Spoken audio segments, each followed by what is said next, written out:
Hi, Tadak from Groovy Entertainment. Today we got another book to read for you. Today's book is The Wizard of Oz from 1975. So let's get started.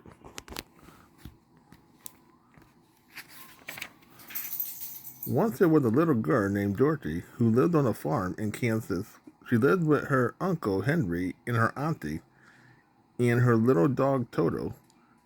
Nothing very exciting ever happened on that farm until the day of the big wind.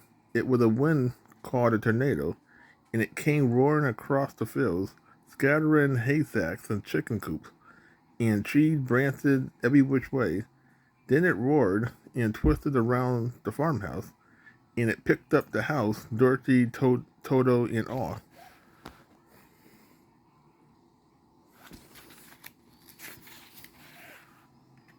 The wind carried the house high, high into the air. It carried the house far, far from Kansas.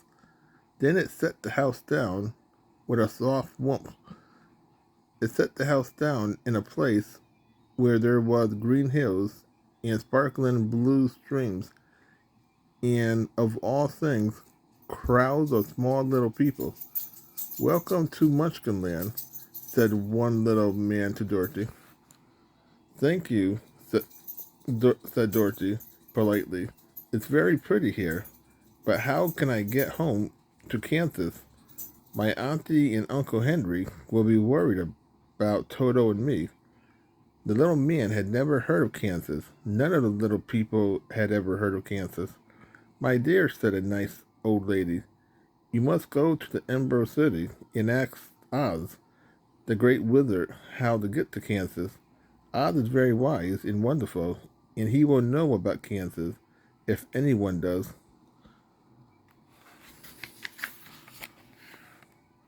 Follow the yellow brick road, and you can't go wrong, said a little gentleman.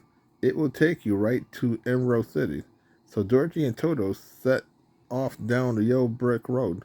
Before long, they came to a cornfield, and there was a scarecrow stuck up on a pole. He was a most usual scarecrow. He could nod and wink and even talk. When he learned that Dorothy and Toto was going to see the wizard, he decided that he would go too. Perhaps the mighty wizard could give me a brain, he said. Dorothy agreed that even the scarecrow would be better off with a brain or two, so she helped him down off his pole and over the fence.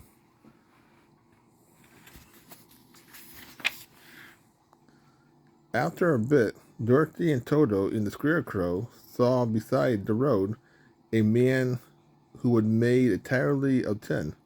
He stood holding an axe, but he didn't speak and he didn't stir. Why, he all rusted, said Dorothy. She ran to a nearby collars where she found an order can. Then she ordered the tin can or the tin woodman joints very carefully. The tin woodman was even so grateful that he could move once more. And when he heard that Dorothy and the Scarecrow was going to see the great wizard, he asked if he might come too. Perhaps Oz will give me a heart, he said. It's most difficult to be without a heart. I want to love people, but one needs a heart for that. I suppose one does, said Dorothy. All right, come along with us. And let's take the order can, said the Scarecrow. We don't want you to rust again. So off they went down the yellow brick road, Dorothy and Toto, the Scarecrow, and the Tin Woodman, and of course the order can. Suddenly there was a terrible roar, and a huge lion sprung into the road. He opened his enormous mouth and showed his sharp teeth. It seemed he wanted to gobble Toto up. Don't you dare, cried Dorothy, rushing at the lion and slapping him on the nose.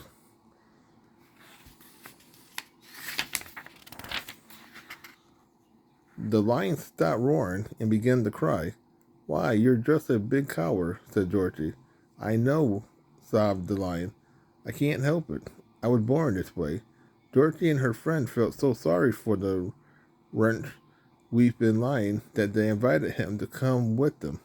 Perhaps the mighty Oz will give you some courage, said Dorothy. The cowardly lion wanted courage more than he wanted anything, so he was happy to journey to the Emerald City of Oz. As night was coming on, the travelers saw a great castle near the road. Oh dear, the cowardly lion shriveled. Oh my, the wicked witch of the west lived there. Let's hide quickly.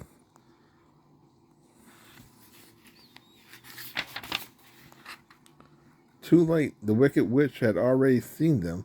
Traveler on the road, she screeched, and she called her winged monkeys. The 10 men in the scarecrow are of no use, she told the monkey. Destroy them, but bring the little girl and the dog and the lion to me. The winged monkeys swooped down upon Dorothy and her friends. They huddled the Tin Man from a cliff, and he landed below bent and battered. They tore the straw from the scarecrow and tossed his clothes into the tree, so there was nothing left of him but that bundle of old clothes.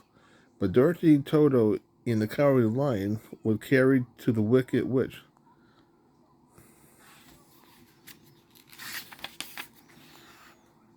You scrub my floor and wash my dishes, said the witch to Dorothy. As for your lion, he'll put my chariot. He'll pull my chariot. I will not, said the cowardly lion, and he said in a very brave way, You will, or I'll put you in a cage, said the wicked witch.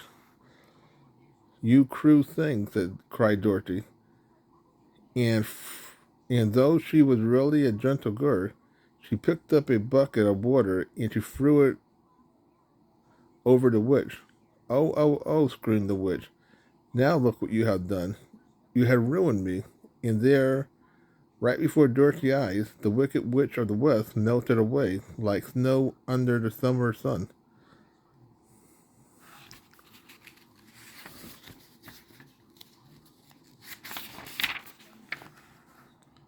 Dorothy and Toto and the cowardly lion fled from that horrible castle.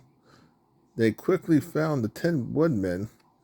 They hammered the dents out of his arms and legs, so that he could almost so he was almost as good as new. They found the scarecrow empty clothes and stuffed them with fresh new straw. There was the scarecrow again, whole and happy as ever. Then they hurried on until they reached the green, sparkling emerald city of Oz.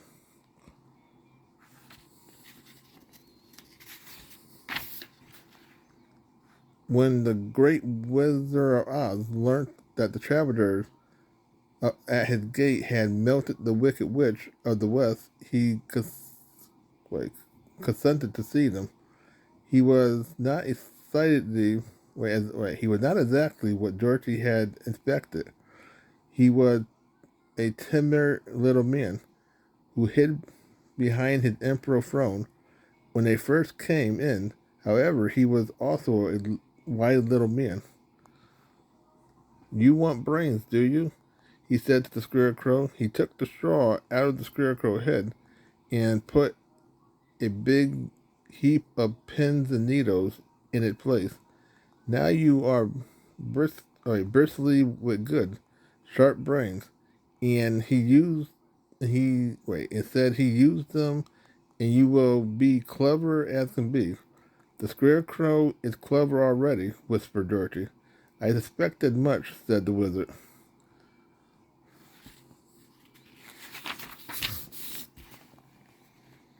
Then into the Tin Woodman chest, the wizard put a pretty little heart made of red satin. The Tin Woodman had been tender-hearted all along, said Dorothy. I imagine so, replied the wizard. The wizard gave the cowardly lion a magic potion. and the lion gobbled every drop. When he finished, he roared louder than any of the 3 lions. I felt so brave, he cried. You was already brave, the wizard told him. Courage mean doing what's right, even if you feel afraid while doing it. Now, what about Kansas? Asked Dorothy. The great wizard smiled and took a pair of pretty silver slippers out of his pocket. Those are truly magic, he said. Put them on, and they'll take you wherever you want to go. So Dorothy put on the slippers, said goodbye to her friends, picked up Toto, and fought Kansas. In the tinkle, the Emerald City was gone. Back she was in Kansas. Auntie was hugging her. Uncle Henry was wiping his eyes and laughing, and Toto was barking. She was home again. In all the wonderful places she had been, home was the best place to be. So that was The Wizard of Oz from 1975. So if you like, subscribe, share, and comment, have a groovy day with another video coming out real soon.